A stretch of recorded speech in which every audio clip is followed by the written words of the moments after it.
خوب make up کرتی تھی اور اس طرح شاید ذرا قابل قبول لگتی تھی، اگر جو وہ گہرے مسکارے اور آئی میک اپ کے اوپر وہ بڑا سا سیاہ فریم کا چشمہ نہ لگایا کرتی۔ یہ کدھر رکھوں مومانی جان؟ وہ رک کر مدھم آواز میں پوچھ رہی تھی، ورنہ یہی فائقہ تھی جو کچھ عرصہ قبل بے ہنگم شور کیا کرتی تھی۔ کچن میں رکھ دو، بلکہ محمل تم لے جاؤ۔ لائیے۔ محمل آگے بڑھی تو فائقہ نے قدرے تذبذب سے ماں کو دیکھا۔ دے دیں فائقہ باجی، فواد بھائی تو ویسے بھی ابھی آفس سے نہیں آئے، پھپھو پوچھ رہی تھی ابھی ان کا۔ وہ بے نیازی سے کہہ کر ٹرے لیے کچن میں رکھائی۔ فواد ابھی تک نہیں آیا؟ پھپھو نے بے چینی سے گھڑی کو دیکھا، پھر فائقہ کو آنکھ کا اشارہ کیا۔ وہ فوراً مہتاب تائی کے بالکل مقابل صوفے پہ مؤدب سی بیٹھ گئی۔ ہاں کچھ کام تھا شاید، اور تم ٹھیک ہو؟ تائی ریموٹ اٹھا کر چینل بدل رہی تھی۔ انداز میں عجب شان بے نیازی تھی۔ جن کے فواد جیسے بیٹے ہوں ان پہ بیٹوں کی مائیں یوں ہی مکھیوں کی طرح بن بناتی لڑکیوں کو کہاں پسند کرتی ہیں۔ سو تائی مہتاب بھی رضیہ پھپھو کے اعتبار خوب سمجھتی تھی۔ یہ پڈنگ فائقہ باجی نے بنائی ہے پھپھو۔ وہ واپس آ کر ان کے ساتھ صوفے پہ ٹانگ رکھ کر بیٹھ گئی۔ وہی جینز کرتا، گردن میں مفلر کی طرح لپٹا دوپٹہ اور اونچی پونی ٹیل، یہ اس کا مخصوص حلیہ تھا۔ ہاں تو اور نہیں کیا؟ اچھا آپ تو اس روز آپ ہی سلمہ جو آپ کی ملازمہ ہیں اس سے پڈنگ بنوا رہی تھی۔ وہ جب میں آپ کے گھر گئی تھی آپ تو کہہ رہی تھی کہ نہ آپ کو نہ ہی فائقہ باجی کو پڈنگ بنانی آتی ہے۔ فائقہ باجی؟ اس نے چہرہ فائقہ کی طرف موڑا۔ ابھی ریسنٹلی سیکھی ہے کیا؟ ہاں میرے ساتھ آج کل سب کچھ سیکھ رہی ہے، لوگوں کی طرح بیٹھ کر مفت روٹیاں تو نہیں توڑتی، پھپھو چمک کر بولی تھی۔ تائی مہتاب ریموٹ پکڑے چینل بدل رہی تھی، چہرے پہ البتہ واضح بیزاری چھائی تھی۔ اور آپ نے کس سے سیکھی؟ اپنی ماسی سے؟ زیادہ زبان نہیں چلنے لگی تمہاری محمل؟ یہ تو میری بھابھی کا حوصلہ ہے کہ تمہیں برداشت کرتی ہیں، ان کی جگہ میں ہوتی تو 2 دن میں گھر سے نکال دیتی۔ ان کی جگہ آپ کیسے ہو سکتی تھیں پھپھو؟ دوسروں کے پیسے پہ عیش کرنا ایک آرٹ ہے اور یہ ہر کسی کو تو نہیں آتا۔ شٹ اپ محمل، تائی نے غصے سے ریموٹ رکھا۔ زیادہ بک بک کی تو ٹانگیں توڑ کر رکھ دوں گی۔ ارے ہم نہ رکھتے تو کدھر جاتی تم؟ ہاں انگلینڈ۔ وہ آرام سے ٹانگ پہ ٹانگ رکھے پاؤں جھلا رہی تھی۔ کیا مطلب؟ وہ سب چونکے تھے۔ میں نے اسکالرشپ کے لیے اپلائی کر دیا اور بہت جلد میں تو اماں کو لے کر انگلینڈ چلی جاؤں گی، سو آپ ابھی سے ملازم ڈھونڈنا شروع کر دیں۔ آپ بیٹھے، میں ذرا کچن دیکھ لوں۔ وہ اٹھ کر کچن کی طرف چلی آئی، جانتی تھی کہ ان کے سروں پہ بم پھوڑ کر آئی ہے، مگر اس وقت ان سب کو ستانے کا بہت دل کر رہا تھا۔ کھانے پہ ہی اس کی پیشی ہو گئی۔ تم نے کون سے اسکالرشپ کے لیے اپلائی کیا تھا؟ مہتاب بتا رہی تھی۔ کیا بات ہے؟ آغا جان نے جیسے ایک دم یاد آنے پہ خانے سے ہاتھ روک کر اسے پوچھا تھا۔ اسکالرشپ؟ آرزو نے ابرو اٹھائی۔ ندا اور سامیہ باتیں کرتی ٹھٹک گئیں۔ فضا چچی نے حیرت سے گلاس رکھا اور فواد لقمہ منہ میں ڈالتے ہوئے بری طرح چونکا۔ باقی سب بھی ایک دم رک کر اسے دیکھنے لگے، جو بہت اطمینان سے بازو بڑھائے رائتا ڈونگے سے ڈال رہی تھی۔ جی آغا جان، برٹش ہائی کمیشن کی طرف سے کچھ اسکالرشپس اناؤنس ہوئی تھیں، ماسٹرز کے لیے میں نے اپلائی کر دیا۔ اب وہ بڑا چمچہ بھر کر رائتا چاولوں پہ ڈال رہی تھی۔ امید ہے جلد ہی مل جائے گا، پھر میں انگلینڈ چلی جاؤں گی۔ سوچ رہی ہوں وہیں ساتھ ساتھ جاب وغیرہ بھی کر لوں، آخر خرچے بھی تو پورے کرنے ہوتے ہیں نا۔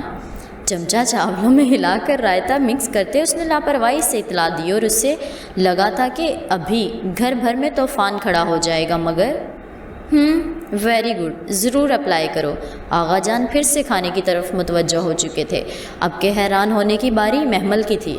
اس نے لمحے بھر کو ٹھٹک کر انہیں دیکھا اور پھر سنبھل کر بولی، تھینک یو آغا جان۔ اس کے الفاظ پہ جہاں مسرت اطمینان سے کھانے لگی، وہاں ٹیبل پہ بہت سے لوگوں کی خاموش معنی خیز نگاہوں کا تبادلے ہوئے۔ وہ سر جھکائے چاول کھاتی رہی۔ امید تو نہ تھی کہ وہ کوئی ڈرامہ کھڑا کریں گے، مگر وجہ بھی فوراً سمجھ میں آ گئی۔ وہ باہر چلی جائے تو ان سے جائیداد میں سے حصہ کون مانگنے کھڑا ہوگا؟ ان کے لیے تو اچھا ہی تھا کہ وہ چلی جائے۔ ایسے تو نہیں چھوڑوں گی تم لوگوں کو، میں چلی بھی جاؤں گی تو ایک دن ضرور واپس آؤں گی اور اپنا حصہ طلب کروں گی، اور تم سب کو ہر اس عدالت میں گھسیٹوں گی جہاں جانے سے تم خوف کھاتے ہو۔ اس نے دل میں تہیہ کیا تھا، اور پھر جب پانی کا جگ اٹھانے کو سر اٹھایا تو یکدم چونکی۔ بے توجہی سے کھانا کھاتا فواد اسے ہی دیکھ رہا تھا۔ اسے سر اٹھاتا دیکھ کر فوراً پلٹ گیا اور نگاہیں جھکا گیا، اور بعد میں پھپھو نے کتنا ہی میری فائقہ نے آج پٹنگ بنائی ہے کہہ کر اسے روکنا چاہا۔ وہ کرسی دھکیل کر اٹھ کھڑا ہوا۔ مجھے کام ہے، چلتا ہوں۔ ہاں بیٹا تم کام کرو، مہتاب نے بھی فوراً اس کی تائید کی۔ ادھر پھپھو ہائیں بائیں کرتی رہ گئیں اور وہ لمبے لمبے ڈگ بھرتا باہر نکل گیا۔ محمل کا دل یکدم اداس سا ہو گیا تھا، پتہ نہیں کیوں۔ دور بینچ پہ بیٹھی سیاہ فام لڑکی کو دیکھ کر اس کے قدموں میں تیزی آ گئی۔ وہ سبک رفتاری سے چلتی بینچ کے قریب آئی۔ Good morning. سیاہ فام لڑکی نے چونک کر سر اٹھایا اور پھر ذرا سا مسکرائی۔ Good morning to you too. وہ اسی طرح کتاب کے کناروں پہ مضبوطی سے ہاتھ جمائی بیٹھی تھی۔ میں دراصل، محمل متذبذب سی اس کے ساتھ بیٹھی، مجھے کل کے رویے پہ بہت شرمندگی ہے۔ میں کبھی بھی اتنی روڈ نہیں ہوتی، اور جانے دو مجھے برا نہیں لگا۔ نہیں، I am sorry, really sorry, میں کچھ پریشان تھی۔ محمل، میں نے تو تمہیں تمہاری ہر پریشانی کا حل بتایا تھا، تم خود ہی اس طرف نہیں آنا چاہتی۔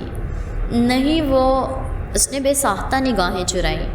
مجھے اس کتاب سے کوئی دلچسپی نہیں ہے۔ مگر اس کتاب کو تم سے ہے، اس نے مجھ سے کہا ہے کہ میں اسے تمہارے حوالے کر دوں۔ وہ بری طرح چونکی تھی۔ پہلی گفتگو میں بھی اس نے اسے کوئی ایسی ہی بات بتائی تھی۔ یہ کتاب مجھے جانتی ہے، 100% جانتی ہے محمل۔ تمہاری زندگی کی ساری کہانی اس میں لکھی ہے، گزرے اوقات اور آنے والے حالات۔ واقعی وہ ششدر سی رہ گئی تھی، عجب بے یقینی تھی۔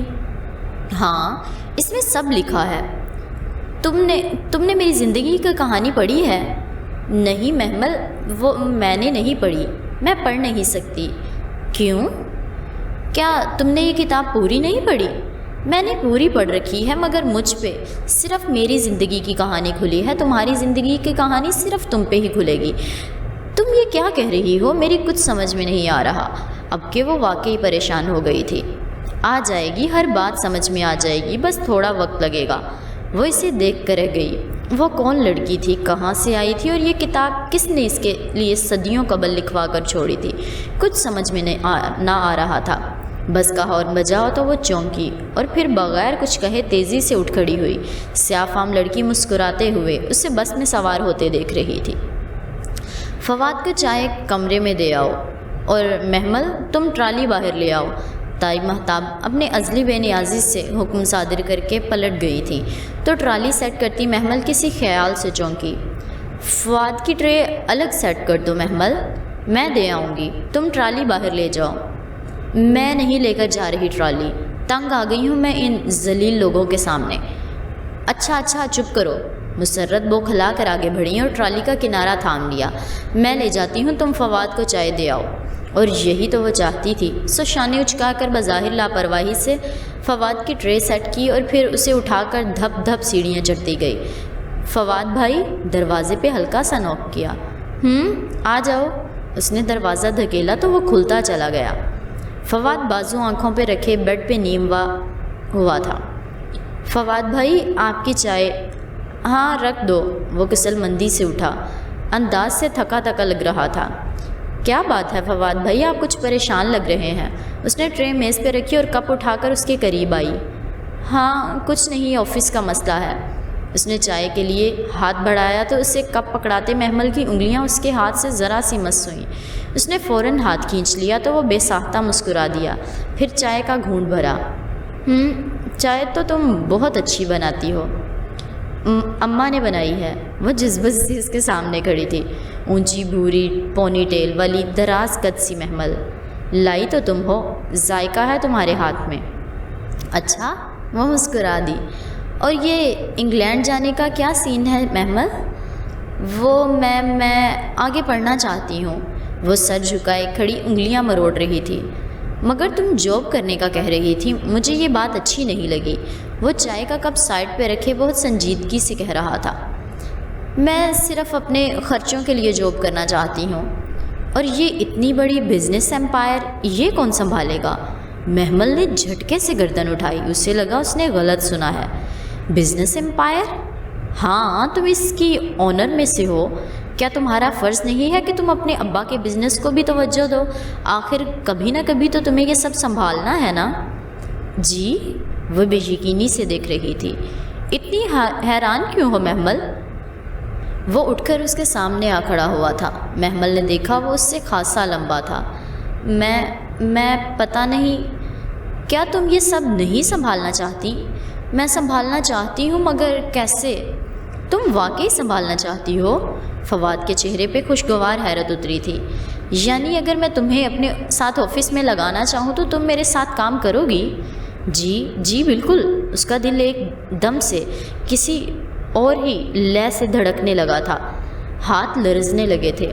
ٹھیک ہے، پھر میں شام میں آغا جان سے بات کر لیتا ہوں۔ وہ اجازت دے دیں گے؟ اس کے اندر وسوسوں نے سر اٹھایا تھا۔ شیور، کیوں نہ دیں گے؟ وہ مسکرا کر اسے تسلی دے رہا تھا، اور اسے سمجھ میں نہیں آ رہی تھی کہ وہ اپنی خوشی کا اظہار کیسے کرے۔ ایک دم ہی سب کچھ اسے اپنی مٹھی میں آتا دکھائی دینے لگا تھا۔ دولت نچھاور، محبوب قدموں میں۔ اب اسے سیاہ فام لڑکی کی کتاب کی ہرگز ضرورت نہ تھی۔ وہ ہواؤں میں اڑتی واپس اپنے کمرے میں آئی تھی، اور پھر رات میں جب فواد نے اسے اپنے ساتھ بزنس میں ہاتھ بٹانے کی تجویز آغا جان کو دی تو سب سے پہلے حسن نے بے چینی سے پہلو بدلا تھا۔ اس کی کیا ضرورت ہے فواد؟ محمل کو ابھی اپنی پڑھائی پہ توجہ دینی چاہیے، وہ ناگواری سے بولا تو محمل کو واضح برا لگا تھا۔ شکر تھا خاندان کی عورتیں وہاں نہ تھیں، ورنہ طوفان ہی آ جاتا۔ تم بیچ میں مت بولو حسن، میں آغا جان سے بات کر رہا ہوں، اور میں تمہاری باتوں کا مطلب اچھی طرح سمجھتا ہوں۔ حسن نے ایک کٹیلی نگاہ محمل پہ ڈالی تھی۔ مجھے اچھی طرح پتہ ہے کہ یہاں کیا چکر چل رہا ہے۔ Shut up! فواد بھڑک اٹھا تھا تو آغا جان نے دونوں کو جھڑک دیا۔ Shut up you both! Hasan, تم جاؤ اپنے کمرے میں۔ اور فوراً اٹھ کر وہ تیزی سے وہاں سے نکل گیا۔ اور فادی، حسن ٹھیک کہہ رہا ہے، محمل کا آفس سے کوئی تعلق نہیں ہے، نہ ہی وہ کبھی آفس جائے گی۔ مگر آغا جان، آغا بھائی ٹھیک کہہ رہے ہیں، محمل کو آفس میں کوئی کام نہیں ہے۔ بالکل، لڑکیوں کو ادھر دھکے کھانے کی کیا ضرورت ہے؟ غفران چچا اور اسد چچا نے بھی فوراً آغا جان کی تائید کر دی تو محمل نے بے بسی سے مدد طلب نگاہوں سے فواد کو دیکھا۔ اوکے، جیسے آپ کی مرضی۔ وہ شانے اچکا کر اب جھک کر اپنے بوٹ کے تسمے بند کر رہا تھا۔ اس کا دل جیسے کسی گہری کھائی میں جا گرا۔ وہ تیزی سے بھاگتی ہوئی کچن میں آئی اور سنک پہ جھک کر پھوٹ کر رونے لگی۔ اس کے آنسوؤں کے ساتھ سارے خواب گرتے بہتے چلے جا رہے تھے۔ وہ اتنا روئی کہ ہچکی بند ہونے لگی، تو بالآخر نل کھول کر منہ پہ پانی ڈالنے لگی۔ اس نے سوچ لیا تھا کہ آج وہ آخری دفعہ رو رہی ہے، وہ آج کے بعد ہرگز نہیں روئے گی۔ اس نے تو سیدھے طریقے سے سب کچھ واپس حاصل کرنے کا سوچا تھا، لیکن ان لوگوں کو سیدھا طریقہ راس نہیں آیا تھا۔ ٹھیک ہے، اب اگر ان سے انتقام لینے کو جادو یا سفلی علم کا سہارا بھی لینا پڑا تو وہ ضرور لے گی۔ اسے اب بس صبح کا انتظار تھا۔ صبح اسے بس اسٹاپ پہ جا کر اس سیاہ فام لڑکی سے وہ کتاب لینی تھی، ویسے نہیں تو ایسے ہی صحیح۔ چہرے پہ ٹھنڈا پانی ڈالتے ہوئے اس نے نفرت سے سوچا تھا۔ صبح اسے کالج نہیں جانا تھا، ایگزامز ختم ہو چکے تھے، مگر وہ پھر بھی بہانہ کر کے مخصوص وقت سے آدھ گھنٹہ پہلے ہی اسٹاپ پہ چلی آئی تھی اور اب مسلسل بینچ کے آس پاس ٹہل رہی تھی۔ سیاہ فام لڑکی ابھی تک نہیں آئی تھی۔ محمل بار بار کلائی پہ بندی گھڑی دیکھتی، پھر بے چین نگاہوں سے گردن ادھر ادھر گھماتی، بھوری اونچی پونی بھی ساتھ ہی جھولتی۔ اسے شدت سے اس لڑکی کا انتظار تھا، اور آج تو لگتا تھا جیسے وقت بہت دیر سے گزر رہا تھا۔ بالآخر وہ تھک کر بینچ پہ بیٹھی اور سر دونوں ہاتھوں میں تھام لیا۔ کیا میرا انتظار کر رہی تھی؟ کسی نے اس کے کندھے پہ ہاتھ رکھا تو وہ کرنٹ کھا کر اٹھی۔ وہ سیاہ فام لڑکی سامنے کھڑی مسکرا رہی تھی۔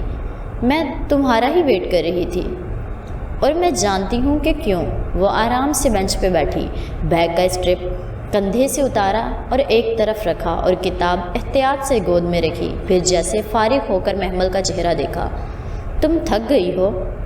ہاں میں تھک گئی ہوں، میں تنگ آ گئی ہوں، اس دنیا میں میرے لیے کچھ نہیں ہے، کوئی نہیں ہے۔ ایسے نہیں کہتے، ابھی تو تمہیں وہ کچھ لینا ہے جس کی چمک سے تمہاری آنکھیں چکا چوندھ رہ جائیں گی۔ ابھی تو تم صحیح راستے پہ آئی ہو۔ مجھے صحیح اور غلط کا نہیں پتہ، اور نہ ہی میں صحیح اور غلط کی تفریق میں پڑھنا چاہتی ہوں۔ اس نے بے اختیار نگاہیں چرائی تھی اپنے دل سے، اپنے اندر بیٹھتے گلٹ کے احساس سے۔ کوئی بات نہیں، شروع میں یہ کتاب مشکل لگے گی، جیسے کوئی عذاب ہو، قید ہو، مگر پھر تم عادی ہو جاؤ گی۔ وہ ویسے ہی مسکرا رہی تھی۔ یہ کتاب مجھ سے کیسے بات کرے گی؟ محمل سحر زدہ سی اس کی گود میں رکھی کتاب کو دیکھ رہی تھی۔ روز اس کا ایک صفحہ پڑھنا، اگر مشکل لگے تو میں تمہیں کچھ ایسے لوگوں کا بتاؤں گی جو اس کتاب کا علم سکھاتے ہیں، بالکل خاموشی سے چپ چاپ اپنا کام کرتے ہیں۔ میں تمہیں ادھر لے جاؤں گی، وہ تمہیں اس قدیم زبان کا علم سکھائیں گے جس میں یہ کتاب لکھی ہوئی ہے۔ پھر جب تم روز اس کا ایک صفحہ پڑھنے کے قابل ہو جاؤ گی تو تم جانو گی ہر صفحہ تمہارے یسٹرڈے کی روداد ہے اور تمہیں ٹمورو کی تدابیر بتا رہا ہے۔ اور اگر میں ایڈوانس میں ایک صفحہ آگے پڑھ لوں تو مجھے اپنے آنے والے کل کا علم ہو جائے گا، ہے نا؟ نہیں، تم ایک دن میں پوری کتاب بھی پڑھ لو تو بھی وہ تمہارا یسٹرڈے کی روداد رہے گی، لیکن اگر وہی صفحے تم اگلے دن پڑھو تو وہ اس دن کے حساب سے تمہاری گزشتہ دن کی روداد بن جائے گا۔ کیا مطلب؟ وہ الجھ سی گئی۔ یہ کیسے ہو سکتا ہے کہ ایک ہی صفحے میں ایک دن میں ہی مطلب بدل جائے؟ اگر یہ نہ ہوتا تو کیا تم آج اس کتاب کی طرف یوں ہی کھینچی چلی آتی؟ تم واقعی سچ کہہ رہی ہو؟ محمل اندر سے خوفزدہ بھی تھی۔ تمہیں شک ہے کیا؟ نہیں، مگر تم مجھے یہ کیوں دے رہی ہو؟ تمہارا اس میں کیا فائدہ ہے؟ اپنی دانست میں محمل نے خاصا عقل مندانہ سوال کیا تھا۔ میرا ہی تو اصل فائدہ ہے۔ وہ پھر اسی پر اصرار طریقے سے مسکرائی تھی۔ جو کچھ تمہیں حاصل ہوگا اس کا ایک شیئر تو مجھے ہی جائے گا۔ شیئر؟ وہ دنگ رہ گئی تھی۔ اس کا مطلب کیا؟ مطلب کتنا شیئر؟ کتنے %؟ آدھا شیئر یا شاید اس سے کچھ کم، معلوم نہیں، مگر یہ تمہارا مسئلہ نہیں ہے۔ میرا حصہ مجھ تک پہنچ جائے گا، یہ کتاب خود میرے پاس آ کر مجھے میرا حصہ دلوائے گی۔ اچھا؟ محمل متحیر سی تھی۔ پھر میں یہ لے لوں؟ پہلے خوب اچھی طرح سوچ لو محمل۔ سب سوچ لیا ہے، وہ تیزی سے بولی اور کتاب پہ ہاتھ رکھا، مبادا وہ اسے واپس ہی نہ لے جائے۔ پھر لے جاؤ، مگر یاد رکھنا محمل، یہ ایک بہت بڑا بوجھ ہے جو میں تمہیں دے رہی ہوں۔ اگر تم نے وہ جنہیں تم عملیات کہتی ہو کر لیے اور ویسے ہی کیا جیسے یہ کتاب تمہیں کہے تو پھر سب کچھ بدل جائے گا۔ تم اس کتاب میں رہنے لگو گی، اسی سے بات کرنے لگو گی، اس کے علاوہ تمہیں کچھ نظر نہیں آئے گا۔ دیوانی ہو جاؤ گی، سحر زدہ مجنوں، اور پھر اگر تم نے اس کو چھوڑنا چاہا تو تباہ ہو جاؤ گی۔ جو ملا تھا وہ بھی جائے گا اور جو پہلے سے تھا وہ بھی عذاب بن جائے گا۔ جاؤ، اسے لے جاؤ۔ اس نے سیاہ جلد والی بھاری کتاب اٹھا کر اس کی طرف بڑھائی اور جب محمل ابراہیم نے اسے تھامنا چاہا تو اس کے ہاتھ لرزنے لگے۔ Thank you. کیا یہ مجھے تمہیں واپس کرنی ہوگی؟ نہیں، اور جب میں پوری پڑھ لوں، ختم کر لوں تب پھر سے شروع کر دینا، یہ کتاب کبھی پرانی نہیں ہوگی۔ Thank you. وہ کپ کپاتی انگلیوں سے کتاب پکڑے تیز قدم گھر کی سمت بڑھ گئی۔ کتاب کی سیاہ جلد سرد تھی، بے حد یخ سرد۔ کوئی اسرار تھا اس میں، کوئی قدیم راز۔ پر اسرار کتاب وہ آج بے نقاب کرنے جا رہی تھی۔ جب اس نے گیٹ کھولا تو اسے محسوس ہوا کہ اس کی ٹانگیں کانپ رہی ہیں اور دل تو ایسے دھڑک رہا تھا جیسے ابھی سینہ توڑ کر باہر گرے گا۔ بوجھ، بہت بھاری بوجھ تھا جو اس تھکی ہوئی لڑکی سے لیا تھا۔ اندر ہی اندر اس کا دل ڈر رہا تھا، کہیں وہ تباہی کے کسی رستے کی طرف تو نہیں جا رہی۔ یہ سیاہ علم، سفلی عملیات، یہ اچھی چیزیں تو نہیں، پھر وہ کیوں اسے اٹھا لائی تھی؟ محمل نے رک کر سوچنا چاہا مگر اب واپسی کا کوئی راستہ نہ تھا۔ دولت نچھاور، محبوب قدموں میں، دنیا پہ راج۔ اسے بہت سی چیزیں اکٹھی کرنی تھی اور وہ کتاب اس کے ہر مسئلے کا حل تھی۔ اسے بیگم نعمان کے بیٹے کا ٹھکرایا گیا رشتہ یاد آیا۔ اسے رات فواد کی بات پہ سب کا رد عمل یاد آیا۔ اسے اپنی بے پناہ دولت بھی یاد آئی جس پہ عیش کوئی اور کر رہا تھا۔ پھر وہ کیسے اس لڑکی کو وہ کتاب سب خزانوں کی کنجی واپس کراتی۔ پھر وہ نہیں رکی، وہ کتاب سینے سے لگائے سر جھکائے تیز قدموں سے چلتی لاؤنج میں داخل ہوئی تھی۔ کہاں سے آ رہی ہو؟ وہ جو اپنے خیال میں گم تھی آواز پہ گھبرا کر 2 قدم پیچھے ہٹی۔ سامنے تائی مہتاب قدرے مشکوک نظروں سے اسے دیکھ رہی تھی۔ اس نے بے اختیار خشک لبوں پہ زبان پھیری۔ وہ نادیہ سے کچھ نوٹس لینے تھے، بس اسٹاپ تک گئی تھی، اماں کو بتا کر گئی تھی۔ تمہاری ماں تو کہیں کی لینڈ لیڈی ہے نا جس کی اجازت کافی تھی؟ وہ تائی چچا اسد کو بھی بتایا تھا۔ پہلی دفعہ وہ تائی کے سامنے یوں ہکلا رہی تھی۔ اچھا جاؤ، سر نہ کھاؤ۔ تائی بیزاری سے ہاتھ جھلا کر آگے بڑھ گئی۔ وہ کمرے کی طرف لپکی اور جلدی سے الماری کھول کر ایک خانے میں سارے کپڑوں کے نیچے وہ سیاہ کتاب چھپا دی۔ پھر الماری احتیاط سے بند کی، ادھر ادھر دیکھا، صد شکر کہ کسی نے نہیں دیکھا تھا۔ محمل، باہر اماں نے پکارا تو وہ جلدی سے چہرے پہ آیا پسینہ پوچھتی باہر آئی۔ جی اماں۔ مسرت جو کچن میں سارے گھر کے ناشتے بنانے میں مصروف تھیں، پین میں انڈا پلٹتے ہوئے مڑ کر اسے دیکھا۔ تم تو کالج گئی تھی، اتنی جلدی آ گئی؟ جی بس۔ خیریت؟ اوہو، آج سب کو میری کیوں فکر پڑ گئی ہے؟ نادیہ سے نوٹس لینے تھے، مل گئے تو آ گئی۔ وہ خواہ ہی چڑ گئی تھی۔ پھر ادھر ادھر برتنوں میں ہاتھ مارتی بظاہر کچھ تلاش کرنے لگی۔ میں تو ایسے ہی پوچھ رہی تھی، اچھا ناشتہ تو کر لو۔ نہیں، بھوک نہیں ہے۔ وہ بس منظر سے ہٹنا چاہتی تھی، سو اتنا کہہ کر باہر لاؤنج میں آ گئی۔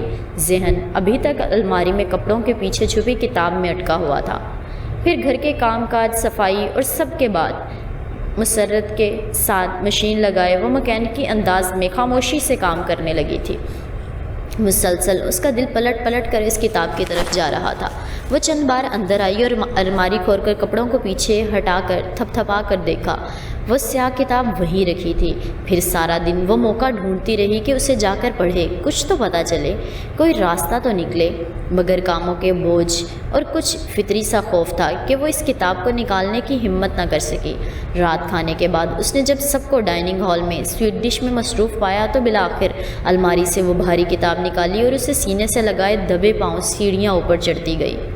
ڈائننگ ہال سے براستہ لاؤنج کچن کی طرف جاتی مہتاب تائی نے چونک کر اسے آخری سیڑھی پھلانگتے دیکھا تھا۔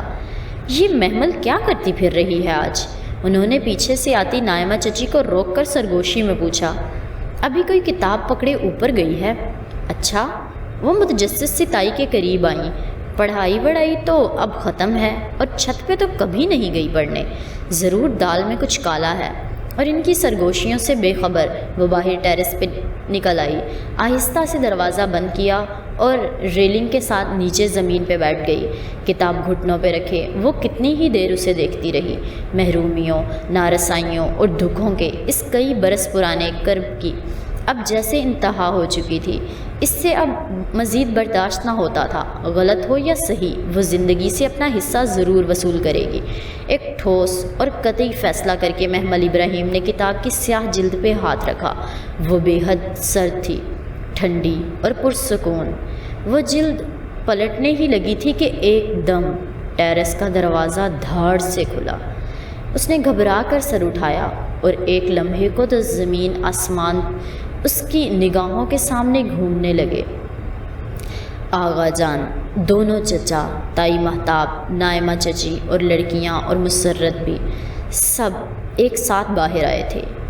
یہ کیا ہو رہا ہے یہاں؟ آغا جان غصے سے گرائے تھے۔ محمل، کیا کر رہی ہو ادھر؟ وہ ہکا بکا منہ کھولے انہیں دیکھتی رہ گئی۔ ادھر کیا بیٹھی ہو؟ سامنے آؤ، تائی مہتاب چمک کر بولی، اور اس کو تو جیسے ٹانگوں میں سے جان ہی نکل رہی تھی۔ وہ مشکل اٹھی اور 2 قدم آگے بڑھی۔ کتاب اسی طرح دونوں ہاتھوں میں مضبوطی سے پکڑی تھی اور پورا جسم لرز رہا تھا۔ وہ آغا جان، میں پوچھ رہا ہوں اتنی رات کو ادھر کر کیا رہی ہو تم؟ میں پڑھ رہی تھی۔ لفظ لبوں پہ ہی دم توڑ گئے تھے، اس کی ٹانگیں کانپنے لگی تھیں۔ کیا پڑھ رہی ہو؟ ادھر دکھاؤ۔ آغا جان کے لہجے کی سختی کم نہیں ہوئی تھی۔ انہوں نے کتاب لینے کو ہاتھ بڑھایا تو وہ بدک کر پیچھے ہٹی۔ کچھ نہیں۔ اس نے کتاب پیچھے کرنی چاہی اور پھر اس نے دیکھا آغا جان کے پیچھے کھڑی مسرت کی آنکھوں میں آنسو تھے، اور تائی وہ تو فاتحانہ مسکرائی تھی۔ ارے ہم بھی تو دیکھیں، بھری رات میں ادھر کون سی کتابوں میں چھپا کر خط و کتابت ہو رہی ہے؟ میں تو پہلے ہی کہتی تھی یہ لڑکی کوئی چاند ضرور چڑھائے گی۔ اس کے ارد گرد جیسے دھماکے ہو رہے تھے۔ نہیں تائی نہیں، وہ پھٹی پھٹی نگاہوں سے انہیں دیکھتی نفی میں سر ہلا رہی تھی۔ میں نے کچھ نہیں کیا، میں تو پڑھ رہی تھی۔ آغا جان نے زور سے اس کے ہاتھوں سے کتاب چھینی۔ پڑھ رہی تھی تو دکھاتی کیوں نہیں ہو؟ ایک غصیلی نظر اس پہ ڈال کر انہوں نے کتاب اپنے سامنے کی۔ میں بھی کہوں کیوں رات کو چھت پہ آ جاتی ہے؟ کس کے ساتھ منہ کالا کرتی ہے؟ یہ زبان جو اتنی لمبی ہو رہی ہے۔ ارے میں بھی کہوں کوئی تو ہے اس کے پیچھے آغا صاحب، اس سے کہیے کہ جس مردود کے لیے چٹھیاں ڈالنے ہیں۔ ارے میں بھی کہوں کوئی تو ہے اس کے پیچھے آغا صاحب، اس سے کہیے کہ جس مردود کے لیے چٹھیاں ڈالنے ادھر آتی ہے اس سے کہے کہ ابھی آئے اور 2 بول پڑھا کر اسے لے جائے، خاندان بھر میں بدنام کرے گی ہمیں۔ اور اسے لگا آج وہ واقعتاً ہار گئی ہے۔ آغا جان کتاب کے صفحے پلٹ رہے تھے، ہر پلٹتے صفحے کے ساتھ اس کا دل ڈوبتا جا رہا تھا۔ اس نے سر جھکا کر آنکھیں سختی سے میچ لیں۔ آج وہ اسے یقیناً قتل کر ڈالیں گے۔ وہ سفلی عملیات میں پڑ گئی تھی۔ کبھی نہیں بخشیں گے۔ شرم نہیں آتی تمہیں گھٹیا عورت؟ آغا جان ایک دم دھاڑے تھے تو رہی سہی جان بھی نکل گئی۔ اسے لگا وہ لہرا کے گرنے کو ہے جب میں نے کیا کیا ہے؟ تائی کی ہکلاتی آواز نکلی۔ محمل نے جیسے کسی خواب سے جاگ کر سر اٹھایا۔ وہ کھلی کتاب ہاتھ میں پکڑے محمل سے نہیں تائی سے مخاطب تھے۔ تمہیں شرم نہیں آئی اس یتیم بچی پہ الزام لگا کر ہم سب کو اکٹھا کر کے؟ ڈوب مرو تم۔ ایسے الفاظ کہنے سے پہلے وہ اب چھت پہ پڑھ بھی نہیں سکتی۔ محمل نے پلکیں زور سے جھپکائیں۔ یہ آغا جان کیا کہہ رہے تھے؟ مگر آغا صاحب وہ اس کتاب میں ڈوب مرو تم بے دین عورت، وہ قرآن پڑھ رہی تھی۔ تم قرآن کی حرمت کا تو پاس رکھ لیتی۔ انہوں نے سیاہ کتاب بند کی، اسے چوما، آنکھوں سے لگایا اور محمل کی طرف بڑھا دیا۔ بیٹا نیچے پڑھ لیتی، تم سب پریشان نہ ہوتے۔ یہ لو۔ وہ اسے کتاب تھما کر ایک کٹیلی نگاہ ان عورتوں پہ ڈال کر واپس ہو لیے۔ نہ تو اب چوروں کی طرح پڑے گی تو بندہ شک تو کرے گا ہی، ورنہ میرا کیا دماغ خراب ہے کہ یوں کہتی؟ تائی شرمندہ سی پلٹی تھی۔ آغا جان کبھی کبھار نہیں انہیں یوں ہی سب کے سامنے جھڑک دیا کرتے تھے، خصوصاً جب وہ اپنے رشتہ داروں پہ بے دریغ پیسے لٹاتی تھیں۔ اور نہیں تو کیا، آہستہ آہستہ سب نادم سے پلٹ گئے تھے۔ وہ اسی طرح ساکت سی کتاب ہاتھ میں لیے کھڑی تھی۔ ٹیرس خالی ہو چکا تھا، سب جا چکے تھے، پرسکون اور سرخرو مسرت بھی، اور وہ اسی طرح پتھر کا بت بنے وہاں کھڑی تھی۔ اس کتاب کا ہر صفحہ تمہارے گزرے دن کی روداد ہے۔ یہ کتاب کبھی پرانی نہیں ہوگی۔ تم سب کو اپنی مٹھی میں کر کے دنیا پہ راج کرو گی۔ اس سیاہ فام لڑکی کا ایک ایک فکرہ تماچے کی طرح اس کے منہ پہ برس رہا تھا۔ تڑاخ تڑاخ تڑاخ۔ اسے لگا وہ کبھی اپنی جگہ سے ہل نہیں سکے گی، یوں صدیوں اس اندھیرے ٹیرس پہ کھڑی رہے گی۔ دھوکہ، مذاق، فریب، تمسخر، قرآن کی بے حرمتی۔ اس سیاہ فام لڑکی نے کہا نہیں تھا کیا؟ اتنا بڑا مذاق! ایک پریشان حال لڑکی کو سبز خواب دکھا کر اسے اسی کی مقدس کتاب پکڑا دی۔ یہ ہوا کیا تھا اس کے ساتھ؟ اس کے ساتھ ابھی تک اس کے ہاتھ لرز رہے تھے۔ نہایت بے یقینی کے عالم میں اس نے سیاہ جلد والی کتاب کو چہرے کے سامنے کیا۔ سیاہ جلد صاف تھی، بے داغ، بے لفظ۔ اس نے درمیان سے کتاب کھولی۔ اپنی عربی کی عبارتیں تھیں اور نیچے انگریزی کی۔ سب سے اوپر لکھا تھا الکہف، دا کیو۔ اس نے جب چند صفحے آگے کھولے، العنکبوت، دا اسپائڈر۔ اس نے شروع سے دیکھا، المائدہ، دا ٹیبل سپریڈ۔ محمل نے کتاب بند کر دی۔ آغا جان نے ٹھیک کہا تھا، وہ قرآن تھا۔ ان کی مذہبی کتاب، مقدس کتاب، اور اس فرنگن نے کیسے قصے گھڑ دیے تھے اس کے ساتھ۔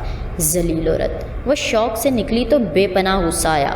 وہ لڑکی تو اپنے گھر بیٹھی اس پہ ہنس رہی ہوگی، اس کا تمسخر اڑا رہی ہوگی، اور وہ بھی کتنی جلدی بے وقوف بن گئی۔ اف! وہ تیز تیز قدموں سے سیڑھیوں کی طرف لپکی، نہ سر پہ دوپٹہ، نہ وضو، نماز، اور چلے ہیں قرآن پڑھنے۔ ہاں، لاؤنج کے بڑے صوفے پہ بیٹھی تائی اسے زینے اترتے دیکھ کر اونچی بڑبڑائی تھی۔ بڑے عرصے بعد آغا جان نے انہیں سب کے سامنے بے عزت کیا تھا، اور وہ بھی صرف اور صرف محمل کی وجہ سے۔ انہیں اب کسی طرح تو غصہ اتارنا تھا، مگر محمل کوئی بھی جواب دیے بغیر سر جھکائے تیزی سے اپنے کمرے کی طرف بڑھ گئی۔ صبح پھر وہ جلدی آ گئی تھی۔ سیاہ فام لڑکی آج بہت پہلے سے اس بنچ پہ بیٹھی تھی۔ اسے دیکھ کر محمل کے 2 قدم تیز ہو گئے۔ قدموں کی چاپ پہ ہی اس نے سر اٹھایا۔ محمل نے دیکھا، اسے دیکھ کر اس کی سیاہ آنکھوں میں امید کے دیے جل اٹھے تھے۔ سڑک خالی تھی، 2 نارنجی، سورج طلوع ہو رہا تھا۔ محمل اس کے بالکل سامنے آ کھڑی ہوئی۔ سورج کی نارنجی شعاعیں اس کے پیچھے چھپ گئیں۔ تمہیں شرم تو نہیں آئی ہوگی میرے ساتھ ایسا بیہودہ مذاق کر کے؟ سیاہ فام لڑکی کی نگاہیں اس کے ہاتھوں پہ پکڑی، کتاب پہ جھکی۔ ایک دم ہی اس کی آنکھوں کی جوت بجھ گئی۔ مصحف واپس کرنے آئی ہو؟ مصحف؟ اکھڑی اکھڑی سی محمل نے ابرو اٹھائی۔ ہم عرب کی دنیا میں قرآن کو مصحف کہتے ہیں۔ تم نے مجھے کیا قصے کہانیاں سنا کر قرآن تھما دیا؟ یہ کوئی مذاق کرنے کی کتاب تو نہ تھی، یہ تو قرآن تھا۔ قرآن نہیں، قرآن۔ وہ اداس سی مسکرائی تو محمل نے شانے اچکائے۔ بہرحال تمہیں یہ پریکٹیکل جوک کر کے مجھے شرمندہ کرنے پہ شرم آنی چاہیے۔ میں تو کیا سوچ رہی تھی اور تم نے مجھے ایک مقدس کتاب تھما دی؟ تو تم کسی غیر مقدس چیز کی توقع کر رہی تھی کیا؟ جی نہیں، وہ تل ملائی، پھر قرآن اس کی گود میں رکھا۔ یہ میرے پاس پہلے سے ہے، مجھے ضرورت نہیں ہے۔ بیٹھ کر بات کر لو محمل، میں ٹھیک ہوں۔ وہ اسی طرح سینے پہ ہاتھ باندھے اکھڑی اکھڑی سی کھڑی رہی۔ اچھا، اس نے نرمی سے مصحف کی سیاہ جلد پہ ہاتھ پھیرا، تو تم نے یہ پڑھ رکھا ہے؟ فام لڑکی کی آنکھوں میں سارے زمانے کی اداسی سموئی تھی۔ ہاں، اور بچپن میں ہی پڑھ لیا تھا۔ اللہ کا شکر ہے کہ ہم شروع سے ہی مسلمان ہیں، وہ عادتاً جتا کر بولی تھی۔ اور تمہیں ہماری مقدس کتاب کے بارے میں غلط فہمیاں ہیں۔ یہ کوئی فال نکالنے والی کتاب نہیں ہے، نہ ہی اس میں یہ تمہاری سٹوری ہے۔ لا حول ولا قوت۔ اچھا، وہ ذرا سا مسکرائی۔ چلو پھر بیٹھو اور مجھے بتاؤ کہ اس میں کیا ہے۔ محمل بولنے لگی۔ اس میں احکامات ہیں، نماز، روزے، حج، زکوٰۃ کے۔ وہ اس کے ساتھ بینچ پہ بیٹھ کر اسے بہت سمجھداری سے بتانے لگی۔ اس میں پرانی قوموں کے قصے ہیں، قومیں عاد، نمرود اور بنی اسرائیل۔ یہ بنی اسرائیل کا کیا مطلب ہے محمل؟ مطلب؟ وہ ہلکا سا گڑبڑائی۔ بنی اسرائیل کا مطلب ہے اسرائیل کے بیٹے۔ وہ پوچھ رہی تھی یا بتا رہی تھی، خود بھی سمجھ نہ پائی تھی۔ اسرائیل کا مطلب عبداللہ ہوتا ہے، ایل اللہ کو کہتے ہیں۔ یہ یعقوب کا نام تھا۔ ہاں، حضرت یعقوب علیہ السلام کا قصہ، حضرت یوسف علیہ السلام کا قصہ سب پڑھ رکھا ہے میں نے، سب پتہ ہے مجھے۔ ہمیں تو کورس میں پڑھایا گیا تھا۔ یوسف علیہ السلام اور زلیخا والا قصہ۔ یوسف علیہ السلام اور کس والا قصہ؟ سیاہ فام لڑکی کی آنکھوں میں حیرت ابھری۔ یوسف علیہ السلام اور زلیخا والا قصہ؟ عزیز مصر کی بیوی کا نام زلیخا تھا، کیا نہیں تھا؟ محمل کنفیوزڈ ہو گئی تھی۔ کیوں؟ کوئی دلیل ہے تمہارے پاس محمل؟ کوئی حجت؟ دلیل، حجت؟ وہ ٹکر ٹکر اس کا چہرہ دیکھنے لگی۔ ہمارے کورس کی گائیڈ بک میں لکھا تھا۔ کورس کی گائیڈ بک انسان کی بات ہے، اور انسان کی بات میں دلیل نہیں ہوتی۔ دلیل صرف قرآن یا حدیث سے پیش کی جاتی ہے، کیونکہ دونوں نازل خداوندی ہوتے ہیں، قرآن اور حدیث میں، اور نہ ہی اسرائیلیات میں کہیں بھی نہیں بتایا گیا کہ اس عورت کا نام زلیخا تھا۔ اس کا لہجہ نرم تھا۔ مصر کی اس عورت سے ایک غلطی ہوئی تھی، ایک جرم سرزد ہوا تھا مگر اللہ نے اس کا پردہ رکھ لیا، اس کا فعل تو بتایا مگر نام نہیں، اور جس چیز کا پردہ اللہ رکھے وہ کھل نہیں سکتا۔ مگر ہم نے یوسف و زلیخا کے قصے ہر مسجد و منبر پر جا کر سنائے۔ ہم کیسے لوگ ہیں محمل؟ ہیں؟ تو اس کا نام زلیخا نہیں تھا؟ وہ ساری خفگی بھلا کر حیرت سے پوچھ رہی تھی۔ ہاں محمل، اس کا نام راز ہے، اور میرا اور تمہارا رب وہ راز نہیں کھولنا چاہتا، سو یہ ہمیشہ راز ہی رہے گا۔ اچھا، اس نے شانے اچکائے۔ پہلی دفعہ اسے اپنی علمی کمتری کا خفیف سا احساس ہوا تھا، مگر یہ ماننا محمل کی انا کی شکست تھی، سو لاپرواہی سے ادھر ادھر دیکھنے لگی۔ بہرحال مجھے افسوس ہے کہ تمہارے کنسپٹ قرآن کے بارے میں غلط ہیں۔ یہ کتاب وہ نہیں ہے جو تم اسے سمجھتی ہو، اور اگر یہ نہ ہوئی جو تم اسے سمجھتی ہو تو محمل، میں صحیح ہوں، مجھے پتہ ہے، سب پتہ ہے۔ تمہیں جو کوئی اس نور کی طرف بلائے گا تم اسے یہی کہو گی محمل، مگر تم نے یہ تو نہیں بتایا تھا کہ یہ قرآن ہے، تم نے تو کچھ اور ہی قصے سنائے تھے، آخر کیوں؟ اگر میں تمہیں تبلیغ کرتی تو تم اکتا کر مجھ سے دور بھاگ جاتی، اب بھی یہی تو ہوا ہے۔ وہ جتا کر بولی تو سیاہ فام لڑکی نے مسکرا کر سر جھٹکا۔ لیکن اب تمہاری حجت تمام ہو چکی ہے، آگے تمہاری مرضی۔ ایک سیاہ مرسڈیز زن سے اس کے سامنے سے گزری، تھوڑی دور جا کر اس کی ٹائر چرچرائے اور پھر رک کر تیزی سے ریورس ہوئی۔ محمل نے چونک کر دیکھا، ڈرائیونگ سیٹ پہ فواد بیٹھا تھا۔ وہ حیران سی کھڑی ہوئی، وہ اسے اپنی طرف آنے کا اشارہ کر رہا تھا، ساتھ ہی اس نے ہاتھ بڑھا کر فرنٹ سیٹ کا دروازہ کھولا۔ وہ جیسے کھل کر مسکرائی تھی اور بینچ پہ رکھا بیگ کندھے پہ ڈالا۔ سیاہ فام لڑکی نے اس کی نگاہوں کے تعاقب میں دیکھا اور پھر محمل کی مسکراہٹ کو۔ تمہارے پاس دو راستوں کا انتخاب ہوتا ہے، مصحف یا دل۔ تم نے اپنا انتخاب کر لیا محمل، مگر مجھے ساری زندگی افسوس رہے گا کہ میں تمہیں مصحف کی طرف نہ لا سکی۔ اب تمہیں جو بھی لے آئے میرا اس میں حصہ نہ ہوگا، لیکن میں ہمیشہ تمہارے لیے دعا کروں گی۔ سیاہ جلد والے مصحف کو سینے سے لگائے اپنا بیگ کاندھے پہ ڈال کر وہ اداس سیاہ فام لڑکی اٹھی اور خالی سڑک پہ ایک طرف کو چل دی۔ محمل نے دیکھا وہ لنگڑا رہی تھی، وہ سر جھٹک کر گاڑی کی طرف بڑھ گئی۔ جی فواد بھائی، اس نے فرنٹ سیٹ کے کھلے شیشے سے جھک کر پوچھا تھا۔ آؤ بیٹھو۔ محمل، فواد اور مصحف کی کہانی کو مزید جاننے کے لیے انتظار کیجیے اگلے ایپیسوڈ کا۔ ملیں گے اگلے ایپیسوڈ کے ساتھ، تب تک کے لیے دعاؤں میں یاد رکھیں۔ اللہ حافظ۔